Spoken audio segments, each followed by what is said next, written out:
এই যে ভয়ঙ্কর একটা ট্রেল, সোনাইছড়ির মোটামুটি 20 থেকে 25 মিটার খাড়া একটা রাস্তা। এই যে বন্ধু মাহি এই ভয়ানক রাস্তা পার হচ্ছে। এই যে তালহা জুবাইয়ের, এই যে আমাদের সম্মানিত হোস্ট সজীব ভাই। এই সাবধান সাবধান, রশির উপরে ভর রাখো।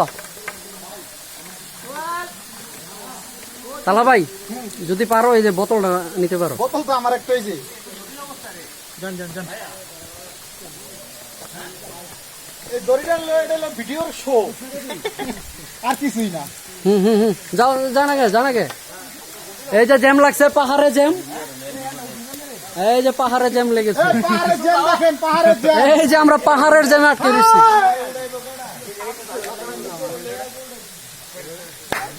এই যে পাহাড়ে জ্যাম লাগছে।